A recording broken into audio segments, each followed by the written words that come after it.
Welcome to the Beyond Ordinary Women podcast. Every 2 weeks, we post podcast versions of one of our free training videos, or you can access our videos now at beyondordinarywomen.org. Enjoy the podcast. Hi, I'm Kay Daigle of Beyond Ordinary Women Ministries. I'd like to welcome you to the second in our series on It's Time for a Relationship Shift, dealing with men and women working together in the church. My guest is Dr. Jackie Reese. Jackie is the founder and president of the Marcella Project, and you can read more about her and her ministry online on our website at beyondordinarywomen.org, and I hope you will take advantage of that so that you can even contact Jackie if you need to. Jackie, in our first video, we talked about the fact that the situation between men and women and the way that we work together in the church is more than just the biblical and theological beliefs that we have. And in this video, we're going to talk about the fact that there's more involved than just a sex narrative. And I wanted to tell you that not too long ago, a friend highly praised a sermon that she had just heard. And so I went online to hear the sermon, and it was about men and women together. And I think in light of all of the various things, the sermon focused on how to avoid any kind of sexual contact with anyone of the other sex. But I was pretty horrified because if you followed what it said, pretty much you wouldn't talk to many men. And he seemed to suggest, he told a story about a pastor who was having a book signing and whose son said, "Why are you so rude to the women?" He said, "Oh, they'll whisper their hotel room number in your ear, they'll give you their key." It seemed to be perfectly fine, according to the sermon, to just be rude to women to avoid them tempting you sexually. Right. So, with that background of my horror, really, at thinking about how does somebody even do this in this age with work and things like that, I don't even think it's a practical solution. But even if it were, there's something wrong with treating people poorly just because you think they're a threat. So I want to hear what you had to say. Yeah, so wow, there's a lot there. First, I would say not only is it wrong because it's not biblical. Oh, yeah. So, and this person that you were listening to, they're still teaching this danger romance narrative as the only narrative we see in Scripture. And it's actually not the largest narrative we see. It's not the emphasis of the New Testament. And so I want to talk a little about that. Before I do, let me just say, with the Me Too, Church Too movement, there has been a lot of sexual exploitation, and I am very aware and want to be very sensitive to the fact that when there is sexual failure in the church or in the home, it's devastating. And I want to be sensitive to that because people have experienced that. It has blown up their church when their pastor has been inappropriate with a woman or left with an affair, and that does happen. Rarely, but it does happen, and it's painful. But if we move over to that being the massive way in which we deal with one another, we're actually being unbiblical. And so what do I mean by that? Well, let me just say we have the danger narrative. Danger romance narrative is the only narrative we talk about in the church about what men and women can be together. I remember meeting with a pastor one time, and he and I were talking, and he said, "I can't get in the car and drive away with you," and it's the Billy Graham rule. And he said, because men think about sex all the time. And I Googled it, and I said, you do know that's not actually technically true. Men do not think about sex every 60 seconds. It's actually not true. And then I said to him, and furthermore, if a woman came to me and said, I just have this urge to buy a blouse every 60 seconds, or, I just can't stop thinking about eating ice cream every 60 seconds, I would say, that's an addiction, Like, this isn't how God made you. That's an addiction. And so when we say things like men can't help themselves, I wonder, what exactly did Paul mean then when he said, you are a new creation? What did he mean when he said he has given us the Spirit of Christ?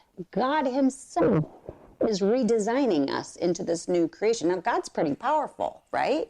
And he says that we can have the mind of Christ. So when we say these things about our brothers, that they can't help themselves, that men just always think sexually, and then therefore it's the women's responsibility to be pure and stay away from him, and all of this conversation, I'm like, really? Because that doesn't sound like an image bearer to me. That feels like we've so lowered the bar.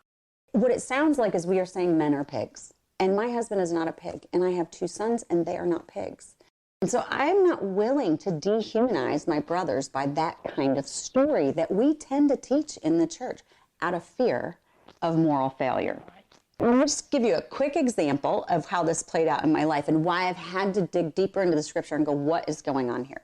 I actually applied to get my doctorate in preaching at Gordon Conwell Theological Seminary. And at the time, I was the only woman in the class with 26 other senior pastors. And so the first year that I was on campus doing our residency, these men had all been taught, don't get in a car, don't go to lunch, right? So I stayed by myself and ate lunch every day. And they all went out and talked and had offline conversations and was learning from one another that I didn't get to participate in. Well, at the end of that semester, that residency, we had to form a cohort of about 5 of us. And of course, it was like, who's going to get the loser girl? And, this group got me, and they were great. And for a whole year, we talked online together. We get back to residency the second year. The school didn't know what to do with me. They put me in this huge inn all by myself, not another soul. Felt so safe. And the guys were across the driveway in a house together. Again, all kinds of offline learning that I don't get to be a part of. So I had heard that where we were going to have class was quite dangerous, and I was really nervous. And I'm not a very good driver, and I don't have a real good sense of direction. So that morning I woke up, and I was a little nervous, and I went to breakfast, and I'm standing in the doorway, and everybody's eating, and I see one of my cohorts guys way in the corner, and I yell, probably because I'm nervous, right? I say, hey, Bill, can you give me a ride today? And it was like a movie. Everybody just stopped midair, like, oh my God, did she just ask to get in a car with him? And I was like, okay, what am I listening to? Danger Romance, right? I said, that's it, enough of this story. And I wanted to, at that point, insert the more biblical story, which is we're brothers and sisters. And so I literally yelled across the room, Bill, I don't want to have sex with you. Just as your sister in Christ, I just don't want to be raped. That's all I'm asking for. And everybody kind of got nervous and giggled. And Bill gave me a ride, and lo and behold, we functioned as brothers and sisters. That statement, putting it out there, changed the whole paradigm of the rest of my doctoral program with those men. We got to do offline learning together. It was fabulous. So we have this narrative. I had to ask the question, what do we do with this narrative? Is it biblical? Well, lo and behold, it's not. The largest metaphor in the New Testament talking about men and women in the church is siblinghood. It is not sex. It's siblings. 124 times the word siblings are used when referencing the church, male and female together in the church, compared to the metaphor of the church, which is used 45 times. The reason Paul, by the way, uses the metaphor in 1 Corinthians 60 times, men and women, siblings, 60 times. And the reason he chose that is because he was playing upon siblings in antiquity. And in antiquity, brothers and sisters had the strongest bond of any relationship, more so than marriage. And so he's playing on this because I know that in this community, they only honored blood kin, right? And he's saying, yeah, you're not going to be with blood kin anymore. You're going to be this church, and you're going to be one, and you're going to act and relate to one another same way you did with your sibling, right? So he's playing upon this. Furthermore, Matthew 22 says we're not married in the new heavens and new earth, and we're still gendered. I'm pretty sure I'm going to be female, pretty sure I'm going to be short, still have curly hair, And the relationship that lasts in the new heavens and new earth that's going from here to there is not marriage. It's brother and sister. And so I keep asking, if that's the relationship that we will live in eternity, shouldn't we figure out how to live that way now as we move there? We know from the Forbes magazine that companies that have more women on their board have higher profits. We know from the World Bank that when women are invested in, the economy becomes better. We know from the Secretary of State that women are the best foreign policy. We know for a fact that culture and families are healthier when women's voices are welcome to the table. So I just want to end with this example. I had a man come to me one time, and we were talking about, can men and women be friends? Because we got to deal with this sex issue. And he shared with me that he started a church plant. And when they started the church plant, they had women on the leadership team with them. It was all hands on deck. You can't be picky when there's, too much work to do. All hands on deck. And so they start serving together. Well, when the church started to get structured and established, they decided the elders had to be all male. And so the women were removed from the leadership table. And he says, now what happens, Jackie, is we have these meetings together, us men, and we come up with a solution. And then we go home and we tell our wives what we've come up with.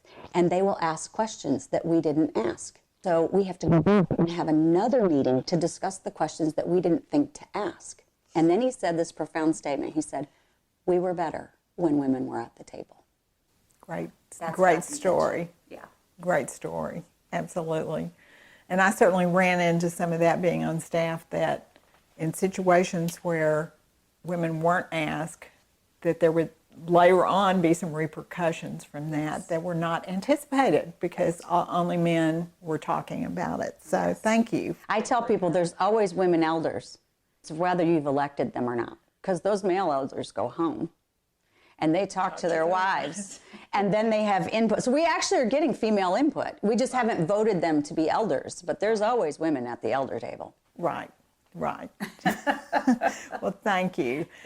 We have one more video in this series, and it is going to be about God's Dream Team. So if you want to hear what it would really look like for us to shift these relationships between men and women in the church, I hope you'll join us for video 3.